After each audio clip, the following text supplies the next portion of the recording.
Good morning, everyone. This is Chris on IMTN Worldwide Radio, and this is Around the ATL Side Notes, doing a quick hitter this morning at, what time is it? 6:30. I've never done this before. Talking Nets versus Hawks tomorrow, and it's the 2024 season. And I will say this again, the Hawks will be at least sixth in the East this year, at least, all right? So take that for what it is, but I'm telling you now. So you can believe me or not, but it's going to happen. You just got to know it. Thanks to those who are watching on Facebook, Twitter, and Instagram right now. I'm on Instagram Live currently. It's still working, so I'm using it. So got to take advantage of that. And also, don't forget, if you hadn't had a chance to watch it yet, watch the OKC review that I did in the last preseason game. It's very important that you watch that, because in just breaking down that game, there's just a lot of stuff you need to look at that game in particular. So if you haven't already, subscribe to the IMTN Worldwide Radio page. You can see that right there. You can also follow on Facebook or Instagram, IMTN Worldwide Radio. You can follow me on Twitter, Intellect ATL, right there, I think. And my co-host, Jordan Jackson, Jordan23 ATL. And also, as always, this show is brought to you by our sponsor, Southern Classic Transportation in Atlanta, Georgia, 404-291-0150. If you want some comfortable transportation to your choice destination, maybe you're just taking some time off, you're going to UGA game again in Athens, you got to go to South Carolina or somewhere like that, call them. Let them know they're Around the ATL sent you. They'll treat you right. And also, one last thing, if you know someone who needs pictures, there's a lot of family pictures going on right now, quote unquote, right?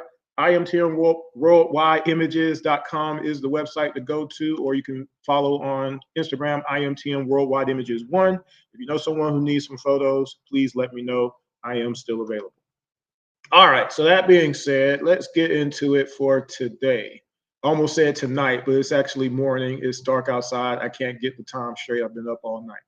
I decided to do an impromptu show, actually. And actually, I have a show after this. Somebody has me joining their show around 11 this morning. So I'm doing double duty today. So first of all, congrats to Jalen Johnson. He got his first extension as a Hawk. It's well-deserved. I think everybody would agree he deserves it. We do know that he didn't get a lot of playing time because they insisted on playing TLC in his 30 minutes and 0 points. It is what it is. But Jalen got his extension, is well-deserved. He's going to be here to help Trae win a championship. Excellent, right? Again, watch the OKC preseason review I just did a couple of days ago. It's very important you go and watch that breakdown, because some of the things that I talk about, again, tape don't lie. Where is it at? 1, you got to have pride on defense. 2, you got to stop the ball on fast breaks. 3, you got to rotate to the open man all the time, whole possession. You got to block out. Everybody has to block out. Everybody has to contest shots, especially threes, okay? You have to stay with your assignment throughout the possession. You have to communicate on defense. I talk about this all the time. You got to get back on defense, okay, and stop over helping. Why are all these things important? Last year, 2023, the Hawks were 28th in fast break points given up. We gave up 36 fast break points to the Oklahoma City Thunder in a preseason game, okay? We're 25th in points in the paint given up. We gave up 60 points 2 times in the preseason against the Pacers and against the Heat. That's not cool, is it? We were 26th in blocked shots last year. And the reason that's important, because the Hawks gave up 14 or more threes every game last season. That's a lot of wide open threes, along with the points in the paint, okay? Because we don't block no shots, because we don't contest no shots. Nobody puts an arm up. Nobody comes out to contest off the rotation. Everybody just lets you score inside. I show you the tape. And again, either people close their eyes while they're watching, or they're just in denial about these issues that are game after game after game. And today, this morning, I'm going to talk about 2 Nets games that we played last year, and I'm going to let you have your own opinion about them, okay? Now, I actually went over these games in the first preview game, the first review 2023 game that I did from the previous season. I did 8 games. In the first game, which was the Bulls play-in game, I said it right the first time. Before I did that review, I talked about all these other games before that. And I talked about the 28 games that Trae Young didn't play. Because again, if the premise is that Trae Young and Trae Young alone is the issue for the Hawks, and he's terrible, he's sorry, he's a bum, and he's the reason that nobody can play no defense, he is the reason that nobody else on the team can play defense, then what about the games he didn't play? Right? Because in those games, should be shut down, lock up city, 24/7, right? Well, that's not the case. And I show that game after game after game after game, wins and losses. Because even in wins, why is it good that you allow somebody to score 50 points in a game, or 40 or 38 points in a game? Why is that cool? Why is that acceptable? You let a team hit 17 threes on you? That's cool. Win or loss? We didn't win any of those games, by the way. You give up 17 or more threes in a game, you're not winning that game. So that being said, let's talk about the Nets. So where am I at? The first game I'm going to talk about is February 29th against the Brooklyn Nets. The Hawks lost that game 124-97. By the way, in the 28, I didn't do all 28 games, I don't think, but I did a good handful of them. I also let you know who was in the game, who played and who didn't play, who was on the roster and who wasn't, who was on the roster and who wasn't on the roster. It's real early, y'all. I'm not used to being up this early. Just to let you know who could contribute and who couldn't. Okay? So in this particular game, Trae Young didn't play and Okongwu didn't play. That was it. Everybody else was available. Okay? We lost that game 124-97. Jalen Johnson had 14 in that game. Bogey had 11 in that game. DJ had 28 points and 5 assists in that game. Sadiq Bey had 7. Clint had 7 points. Hunter had 12 points, no rebounds, no assists off the bench. Kobe had 12. Okay. For the Nets, Bridges had 15. Cam Johnson had 29. Dennis Schroeder had 23. Day'Ron Sharpe had 12 points, shooting 71% from the floor. He came off the bench. The Nets hit 22 threes in this game. 22. 47.8% shooting. How is any of that good? And again, it is about wins, it's about losses, it's about competing. But again, how do you explain that if supposedly Trae Young is the reason you can't stop nobody? Understand me. This is really serious. This is not a one-player issue.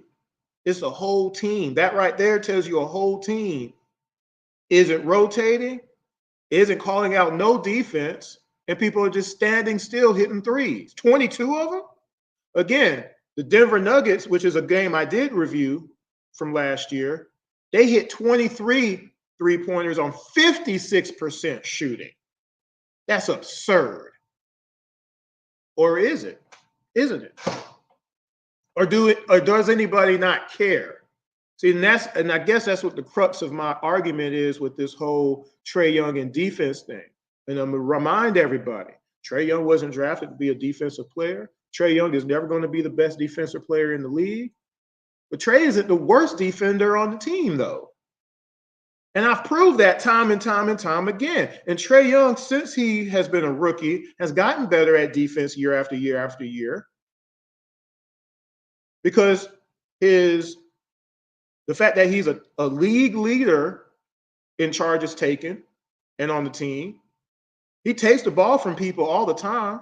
He stays in front of his man a whole heck of a lot more than other people on our team.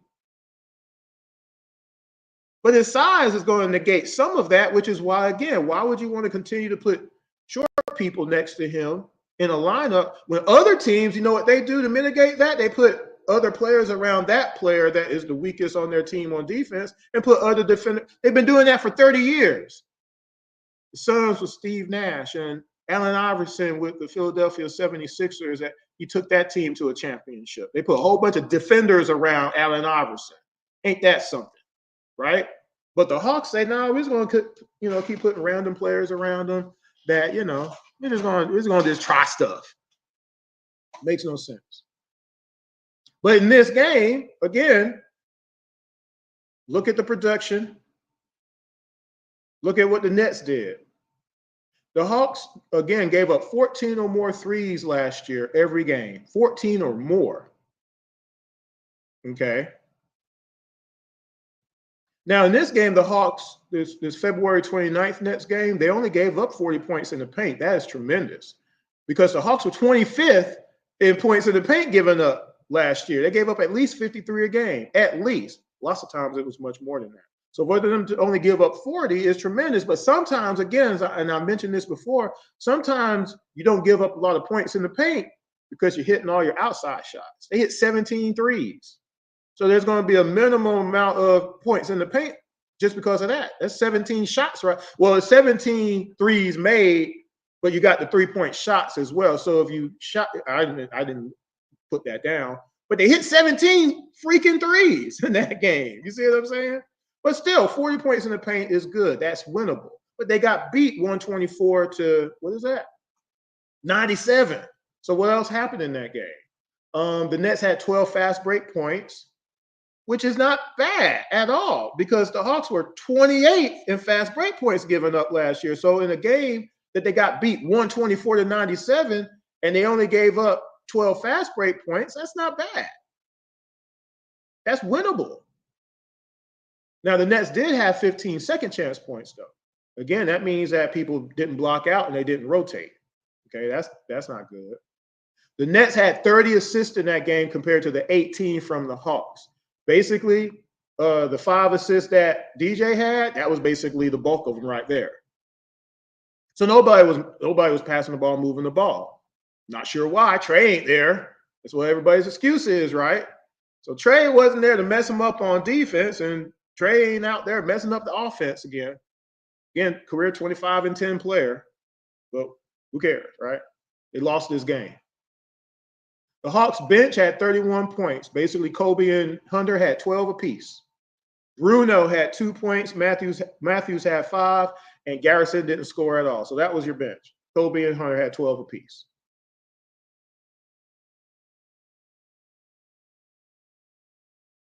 Is any of that good? I'm trying to get someone to tell me. Is any of that a good thing?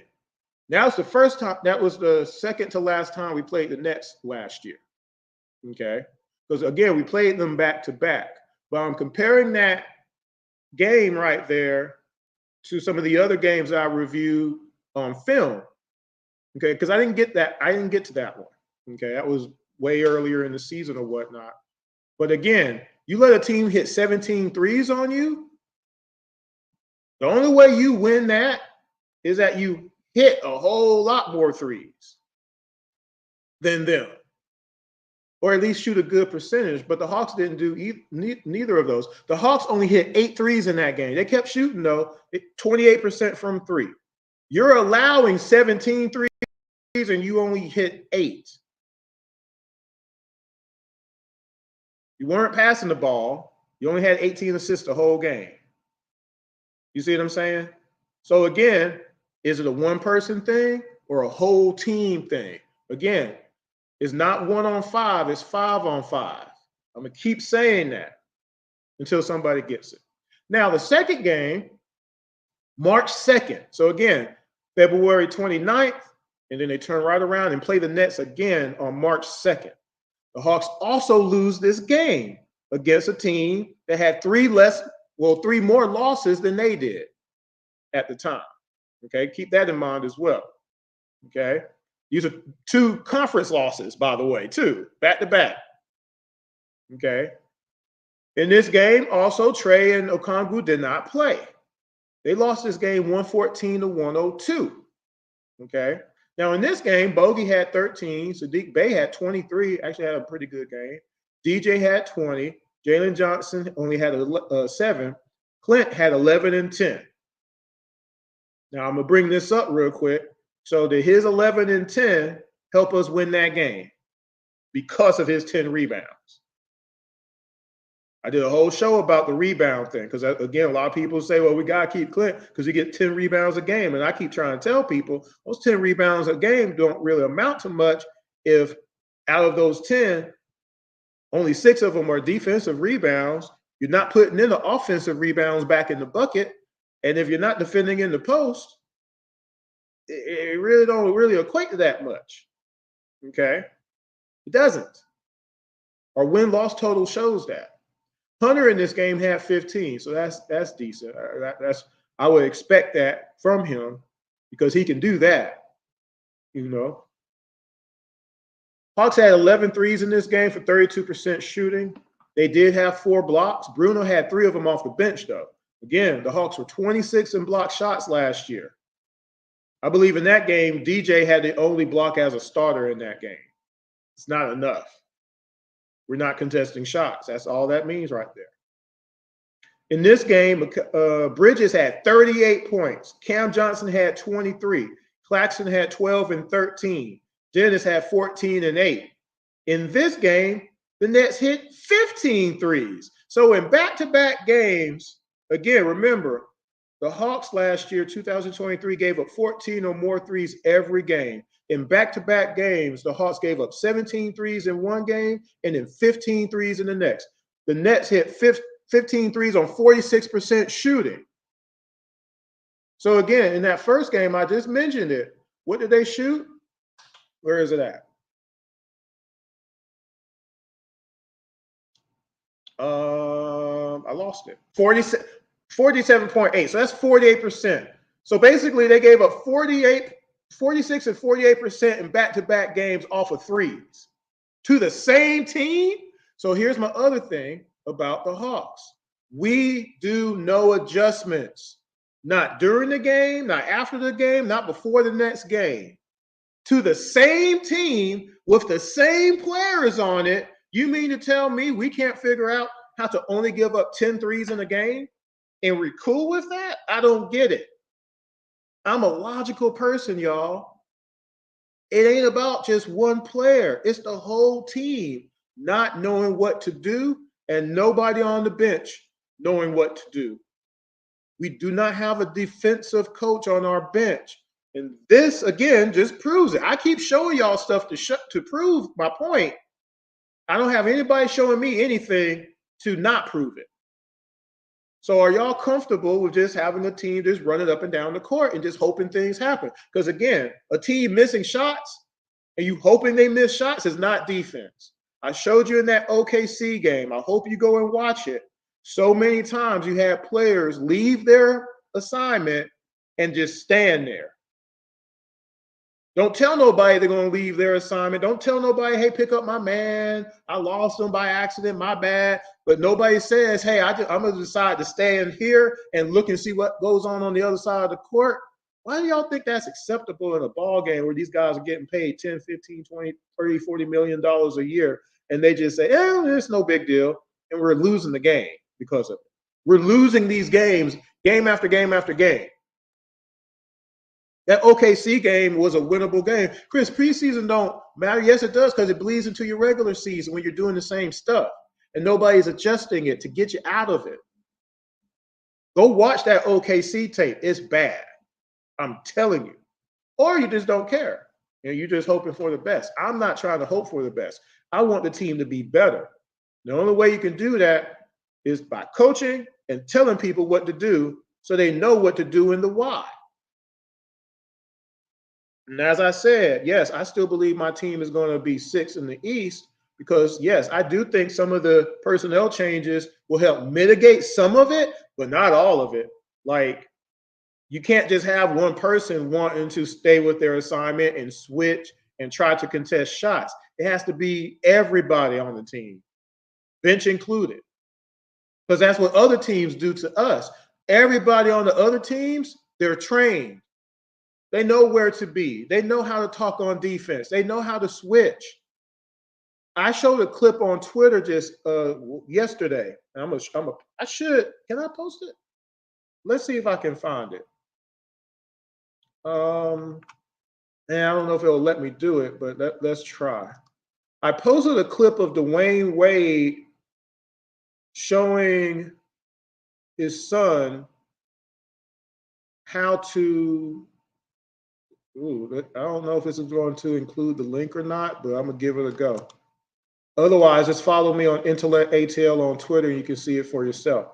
Basically, how to defend a screen. I'm posting it in the comment section right now. D. Wade teaching son how to defend a screen. And it's basically what I've been saying for months now. Oh, shoot, what the heck? Oh, that's it. Okay. Okay, there it is. Go check that out because it's showing exactly what I've been saying, what the Hawks don't do on the screen. We always, like, again, and what he showed was, one, you got to get closer to your guy. You can negate a screen. You can stop what's about to happen. Half the time, teams are not even trying to pick us off or screen us. They're just going to run through. It's a bubble. It's a ghost screen. They're just going through. But we always, no matter what, our big goes to the ball handler, whether it be Bruno, whether it be O, whether it be Clint. But Clint more than all of them. He doesn't even look at his man to see what his man is about to do. It's like we have no situational awareness and nobody from the bench stops it. Half the time, all we would need to do is just switch or negate the screen by getting up and just getting through it. You can't, we allow ourselves to be screened too many times. Don't y'all care about these things? Again, that's what hurts me about it, is like, I just don't think enough people have either played basketball or you just don't care, because these things are fixable. These are, again, tenets of just plain old basketball. It doesn't matter what level you are in. It's basketball. Basketball does not change. I don't care how much money you're getting paid. Do you care or not? And we just don't on our team. I'm sorry. The tape shows it. I've showed hours of film on Around the ATL. Hours. And I just don't think people care, because they keep saying, oh, well, it's Trae's fault. Trae can't play. Trae, we got to help on Trae all the time. That's just not true. I've proved that beyond a shadow of a doubt. Trae ain't getting targeted. Trae ain't getting targeted. Nobody on our team is getting targeted. All teams do against us is just set screens and rotate. And we won't play the defense to negate it. That's all it is. It's the whole team. Some of y'all got to get over that and start being mad at all of the players that are at fault, giving up 38 points to Mikal Bridges. Why did that happen? Trae Young ain't on the floor. Who's guarding Bridges? Who's guarding Cam Johnson?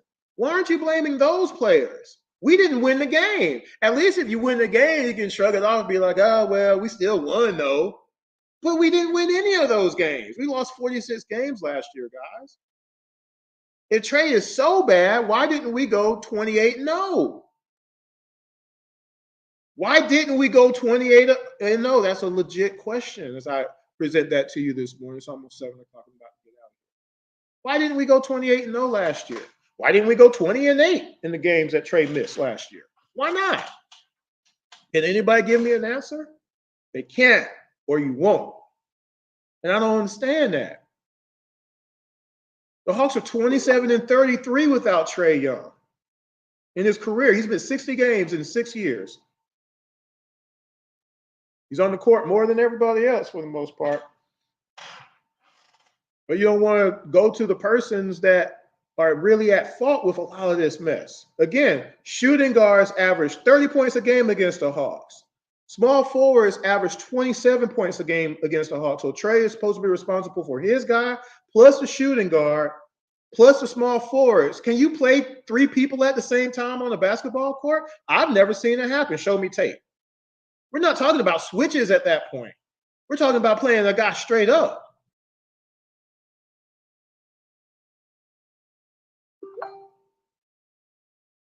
That's what we're talking about. Because, see, I play basketball. I'm playing a tournament this Saturday.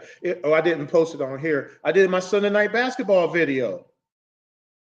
You can't keep blaming one person on the floor if you ain't doing nothing.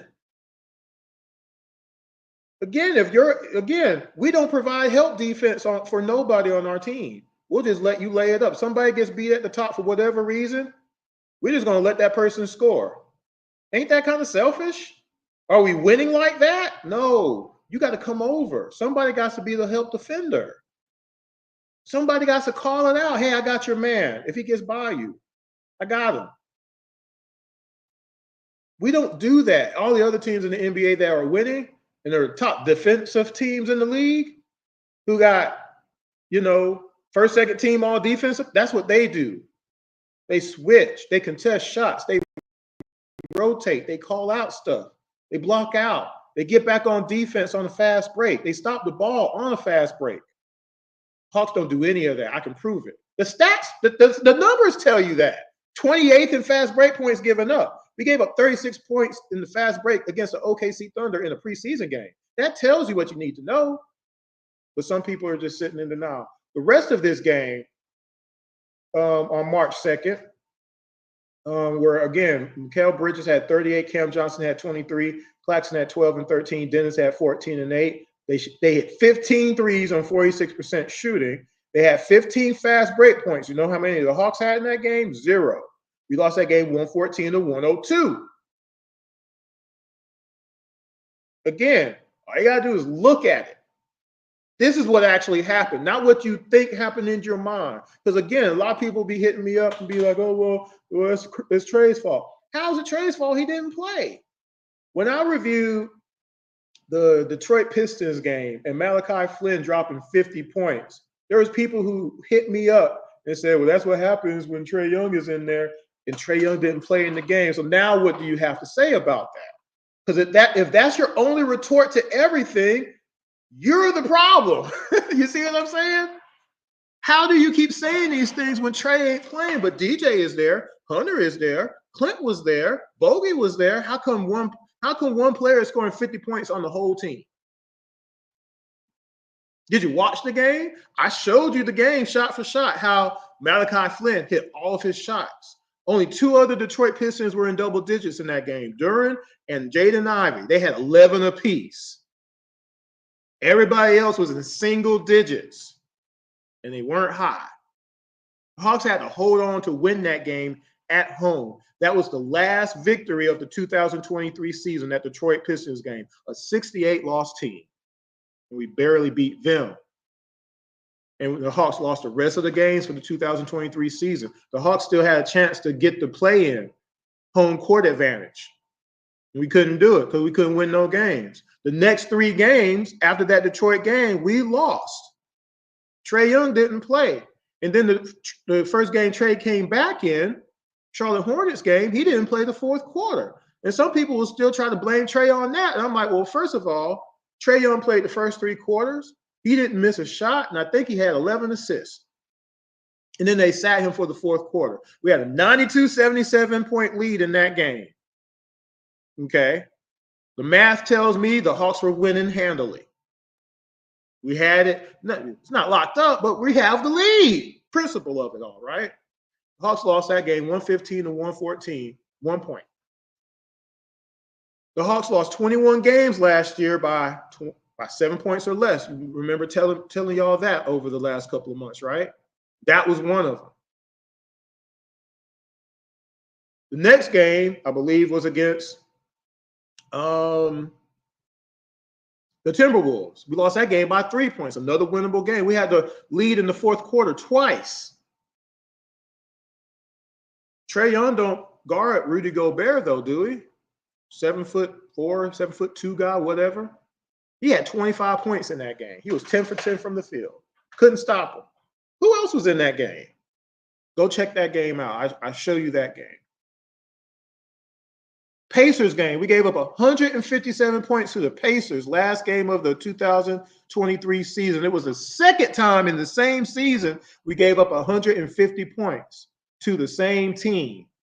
And you want to try to blame that on Trae Young as well. Sure.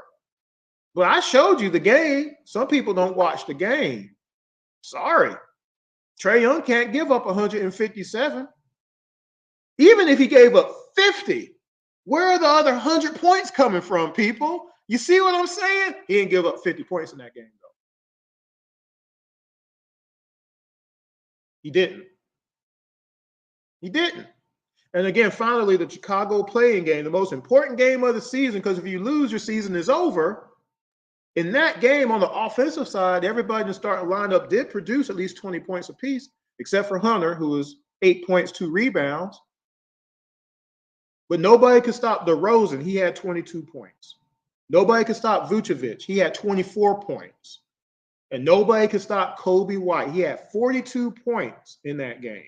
The last time we played the Bulls and we beat them, White only had 22. I should say only, but he had 22. So how did he go from 22 to 42? Anybody? Oh, it was Trae Young's fault. Trae Young wasn't playing Kobe White that night. That wasn't his assignment. His assignment was Io. Actually, it was Caruso, and then Caruso got hurt. And he was basically on Io the rest of that night. But he wasn't playing Kobe White. Yeah, sure, he probably gave up a couple points on Kobe, but that wasn't his primary assignment. It just wasn't.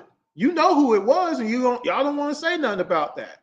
And then nobody says, well, let's put our best defender on him. That didn't work either. And a lot of White's buckets were layups or open jumpers. Somebody's supposed to be responsible for the layups inside the paint, right? I show you the film. The film don't lie, and a lot of y'all are in denial. This is a team sport.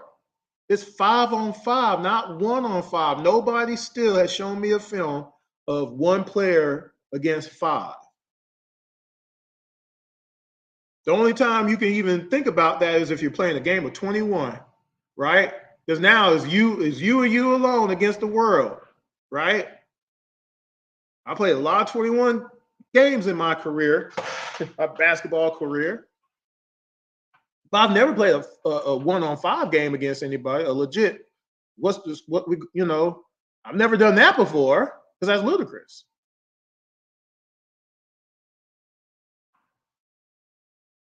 Trae's supposed to play all 5 starters and the bench of the other team by himself.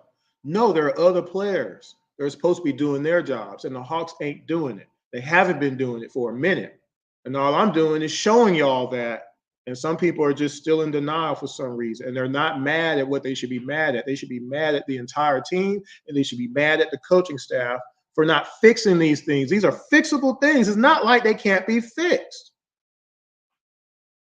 But again, oh, you know what I forgot to do in the OKC? I had it in my notes too. I'm going to do it tonight. I'm going to do it this morning. These things can be fixed.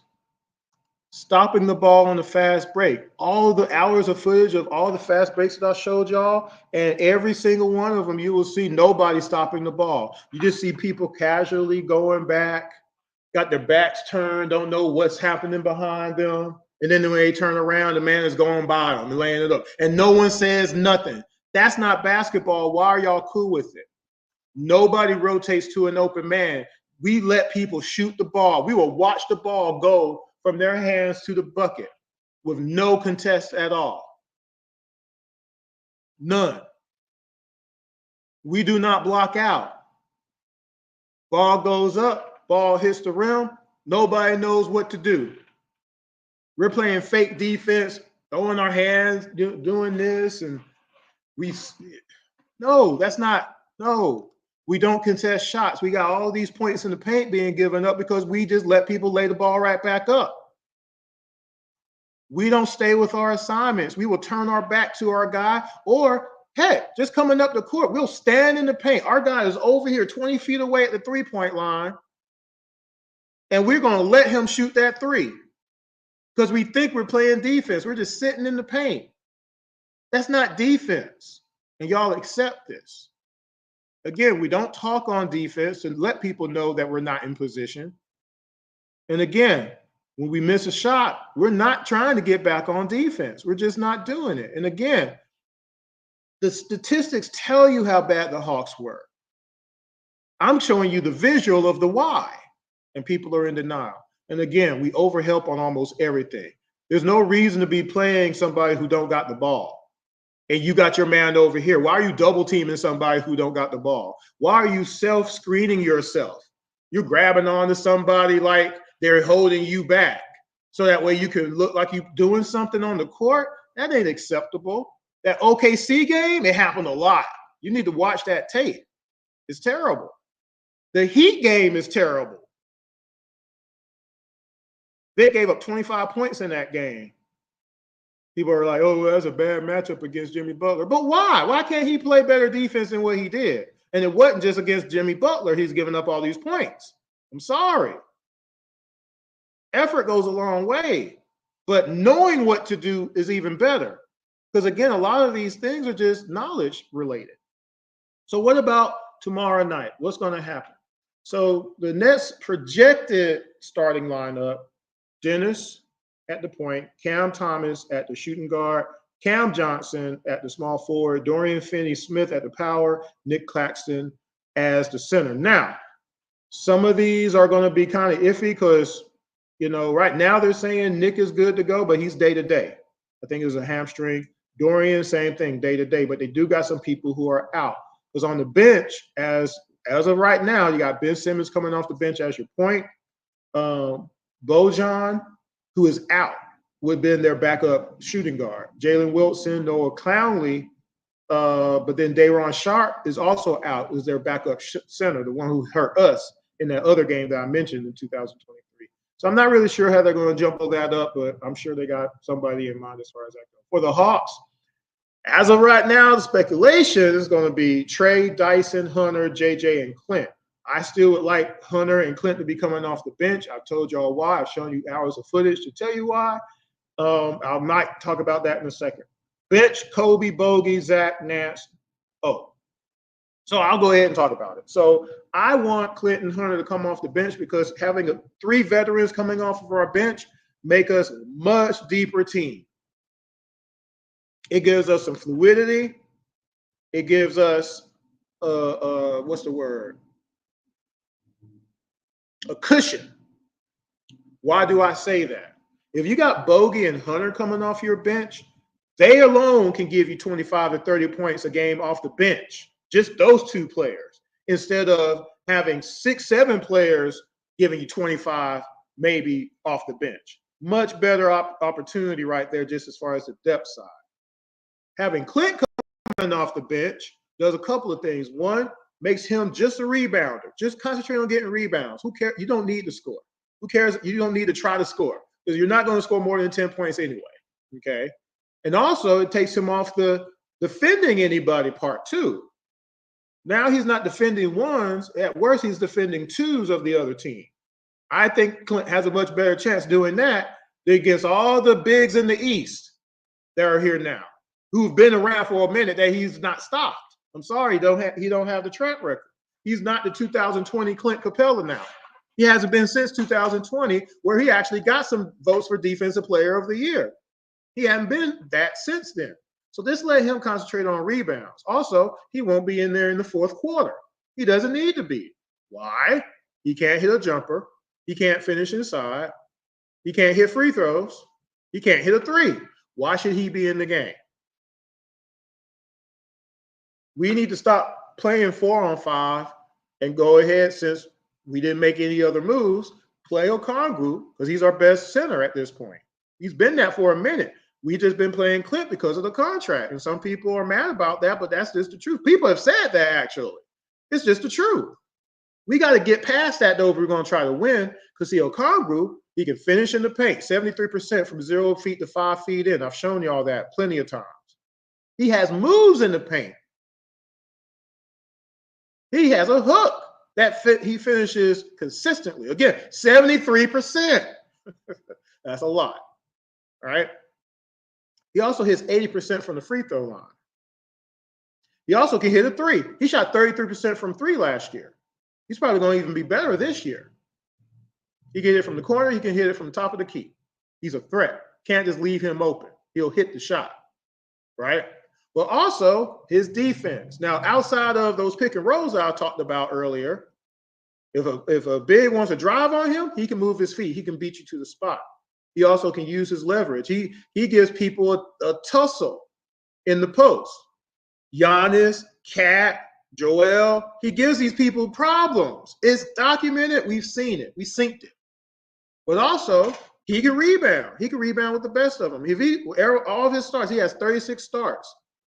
A lot of his starts after his first season or so, he's giving you 10, 12, 15 rebounds in games. Easy. Most of them defensive, which is what we need. Change the possession. He also blocks shots. And a lot of those starts, he'll be getting 18 points, 12 rebounds, 5 blocks, 3 blocks, 4 blocks. He needs the starting time to help us get those block shots up for it as a team. But he can't be the only one, though. But he definitely be the primary. So if you flip the centers around like that, it benefits us. And again, Clint coming off the bench as a veteran, this helps us out. Zach needs to start as a number 1 freaking draft pick. Why is our own team putting our guy down? Oh, well, Chris, he ain't ready yet. Bump that. You saw what he did. It's not what he can do, it's what he did. He can get his own shot. He can hit all the shots on the floor. He can hit free throws. He can run the floor. He does everything you need to do, and his length will also help you on defense. Switching, screens, whole 9 yards, rotations, contesting shots, points in the paint. A lot of that can be adjusted because he's out there along with Dyson. Dyson is your primary wing defender now. He's going to be trying to win Defensive Player of the Year. He's trying to get first, second team all defense. He said that. And he's already shown that. He's going to put in the effort. Hunter don't do that. Bogey can't do it. You can't have Bogey out there giving up 7 threes in a game because he won't stay on his man. He's just pointing. Pointing is not defense, y'all. I've shown you hours and hours and hours of film of the points that Bogey gives up by himself. It ain't good. And Hunter, his inability to rebound, his inability to contest any shots on his own. Again, why isn't he a team leader in all defensive categories if he was a defender? And nobody can answer that. You just shrug your shoulders and be like, oh, well, he's still 3 and D. No. A 3 and D player is a person that hits a 3 and can play defense. Somebody on Twitter was talking about AJ Terrell, and they were like, well, when was the last time AJ shut down such and such kind of receivers and all this kind of stuff? When was the last time that Hunter shut down anybody? In the East, because we play in the East. We don't play in the West, by the way. Well, he shut down Luka. That would be the first thing. He didn't shut down no Luka. Luka missed shots. And if he did shut him down, we only play the Dallas Mavericks twice a year. Don't count. Don't matter. Who cares? Who cares? Be for real about this, y'all. Golly. Crazy talk. And he didn't stop him from hitting 6 threes against us the last time we played him. If he was shutting them down, stop that. Because only Kyrie and Luka were hurting us that game. PJ a little bit. But what about the rest? DJ couldn't stop Kyrie by himself? DJ, who had a 119 defensive rating, by the way. Oh, DJ be playing defense. No, he don't. He ain't playing liquor defense last year. Y'all didn't care for some reason. Why not? Because we lost a lot of games because of that. We lost a lot of games last year because he's supposed to be stopping the shooting guard of the other team. That's why we got him. That's what we thought we got him for. His first season here, the Hawks lost, I think, 14 games that we had a lead of 10 points or more. Remember that stretch after that Houston debacle? That was the first of 3 straight games we lost after having a 15-point lead. 3 straight? Boy, I was hot. Y'all remember? Well, some of y'all remember me being so hot. But anyway, so again, I'm showing you things to let people know this is the what. This is the reality. This is not fake. This is not make-believe. Again, this is not artificial intelligence. This isn't the Matrix. These are the things that actually happen on the court. And some people would rather turn a blind eye to those things than actually say, okay, maybe Hunter could have played some better defense. That's all I'm wanting someone to say. Maybe DJ should have played his position a lot better. You know what? Yeah, maybe Clint needs to stop over helping on all these, and maybe he should just contest more shots, or maybe he should block out a few times and stop all these points and help stop all these points in the paint as he's the doggone center and O ain't here. Like, you know, Okongwu ain't here. You know he ain't here to help out. Bruno was bad at defense last year. He'd be giving up 12, 14, 16 points a game off the bench.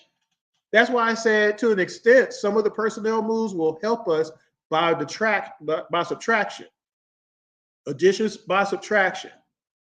Bay, very bad on defense. Bruno, very bad on defense. DJ was bad on defense. So those 3 players will lessen the points that we give up to an extent. But again, you got to capitalize on that by also not allowing Bogey and Hunter and Clint to be getting starting minutes as well still.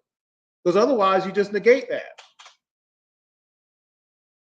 But still, I'm looking at the preseason and I'm like, nothing has changed since 2023. Because I'm seeing the exact same things and I can point it all out to you. You see what I'm saying? And that's the only thing that really worries me, is that will we have any adjustments? Can we have any adjustments? I'm hoping so, but until I see it, I'm gonna keep calling it out for what it is. Oh, excuse me, catching a cold. So again, game 1 tomorrow. Of course, I'm hoping for a win. You always hope for a win. You try not to guarantee wins or anything. You know, again, I hope Zach starts, or at least I hope, you know, and again, it's one of those deals where it's like, why would you create a detraction from your own player by not starting him as the #1 draft pick? Well, Hunter's a star. Hunter played off the bench last year, part of the season. He said he don't care where he plays as long as he's playing. So why not make us a better team by having him come off the bench? What has Hunter done to prove like he's the guy anyway?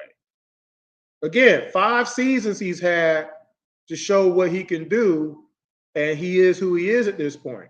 14 points a game score, 4 rebounds, no blocks, no steals, not going to play all team defense, not going to do it.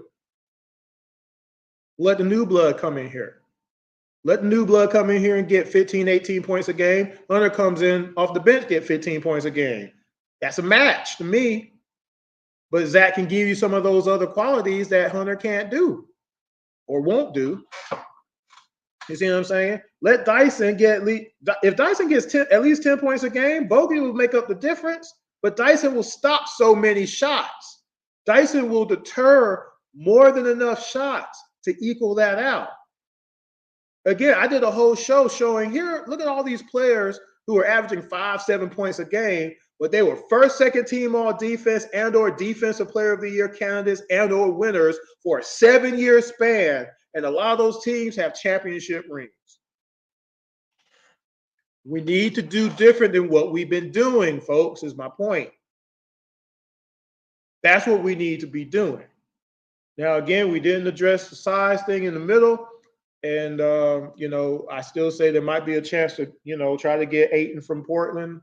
I've said that. I've shown that a lot, over the last couple of months. And, yeah, that would regulate O to be the backup for the rest of his career here if he ends up staying here or whatever. Makes us a good deep team, though, if you got an 18 and 10 player out front who can hit all the shots, hit his free throws. And then you got O coming in who can do everything as well. That makes your team deeper. It makes your team deeper.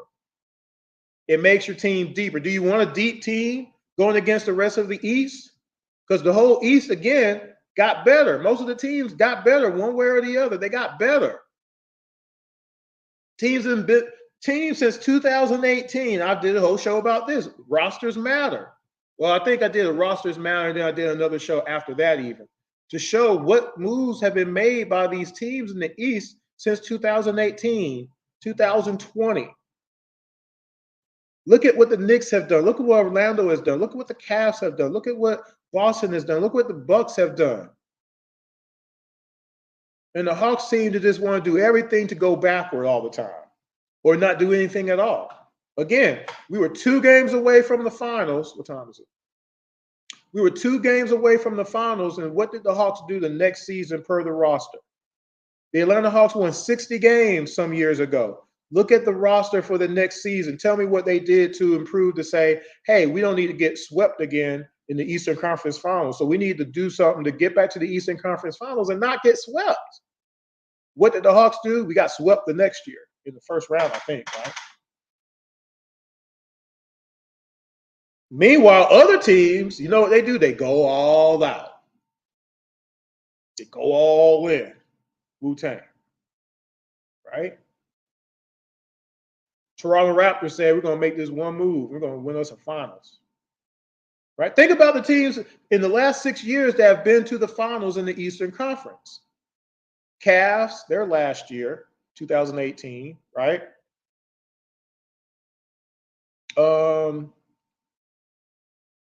Toronto, right? The Bucks, right? Boston's been there twice. The Heat's been there twice. Heat didn't win the finals, no, but they got there. They won the East. Boston has won a finals now.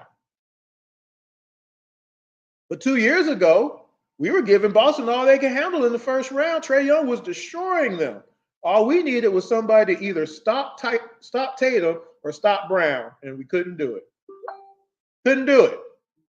Tatum was getting 27 a game in that playoff series. Brown was getting, I think, 22 or something like that. We couldn't stop him. Couldn't stop him. Go look at that series. I broke it down. I did a whole show on that series. Playoffs, the last 3 playoffs that the Hawks appeared in, I broke them down game by game. Here's what everybody did. Let's compare. Let's see what happened. Because you need to do that. Again, just seeing the score isn't enough. I think so many people just check the score and they just make an assumption about something. They didn't even watch the game. And they don't break down the game to see exactly what happened shot for shot. I should do a playoff series version of my shot for shot series. I don't think people want me to do that, though, really, because it'll get ugly. Because we should have won. Should have beat Boston. Should have straight up beat Boston. Should have straight up beat Boston. DJ was doing his job. Trae definitely was doing his job. We just need somebody to stop some people. That's all. That's it. And we couldn't do it. So that's all I'm going to talk about as far as this first preseason game about the Nets. Again, the last time we played the Nets, we got beat twice in a row. We couldn't stop him from three. That's why he lost both games. Couldn't stop him from three.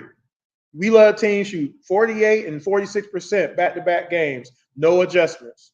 We got blown out in the first one. We gave up 124 points in the first game,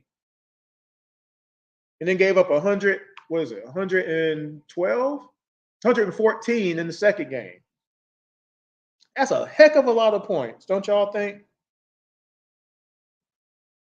Are losses good? Like, are these good losses? I mean, again, go look for yourself. I'm telling you what happened. Okay.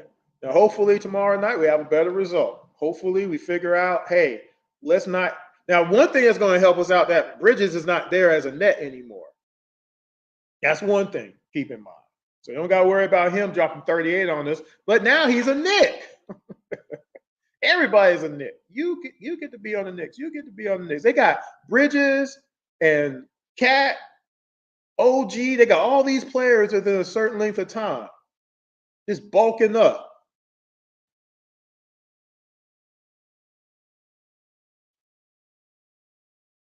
What else happened in these Nets games of note? Really, it's just those threes. Like, we didn't do bad on the points in the paint. Again, fast break points can always be better, but we didn't do good there either. It was really those threes. Those threes killed us. Can't let that happen. And look, this should be a win because they do have the injuries. They have the nicks and, little bruises here and there, but they got people out. You know what I'm saying? So look, here's the deal. If we let Ben Simmons come in there and all of a sudden drop 20 and 7 or something crazy, y'all really gonna blame Trae Young? Well, let me see. If Dennis drops 28, yeah, that'd be on Trae because that's gonna be who Trae is gonna be on. But if Cam Thomas or Cam Johnson drop 28, you gonna blame Trae Young on that? And again, one of the things I also talk about is, like, for instance, the Nets games that we lost. In the blowout game, 124-97 game. So DJ had 28 points, right? Dennis had 23. So at least DJ can say he evened out his, right? I always say if you do give up a lot of points or whatever on the other side, you got to at least match or exceed it to even it out. Give yourself a chance. So at least DJ did that. Nobody else did, right? In that first game. Nobody else did. And then in that second game, DJ had 20, right? Dennis had 14 and 8. So in that case, he kind of did as well. But again, what about everybody else? Mikal Bridges had 38, Cam 23. So at least Trae, again, could even his out per his production. Boy, I got to get out of here. So that being said, hopefully the Hawks will win tomorrow night. We're going to see. They're lined up. I really hope Zach starts. Because, again, the last time that we had a legit Rookie of the Year candidate was Trae Young, obviously. Who before that, though?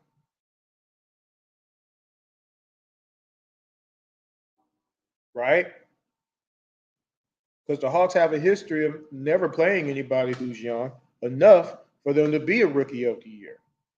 Matter is not where you pick them sometimes. It's a matter of do they even get a chance to show what they can do. Right? But we got the number one pick. We got to give him a chance to win this, don't you think? By producing. He can produce. He can do everything on the floor that you need him to do. He needs a chance to win that. Because that also will give us a chance to win some games. Because it'll make us deeper. I'm telling you, we need to be a deep team. We have the opportunity to have the deepest team we've had since 2020. Okay? Not ever, of course, but definitely since 2020. That's 4 years ago now. Don't y'all want to have a deep team to compete in the East? That's where we got to compete. We're not in the West, fortunately. So that being said, let me get out of here.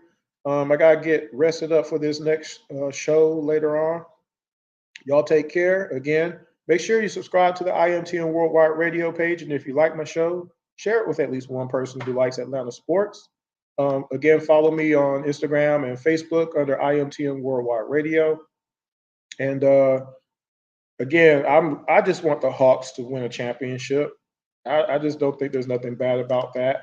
I just want them to improve on the things that they're not good at right now and win the championship. I think they can do it. They might could do it this year. I don't know. We'll see. Until next time, y'all take care. Peace.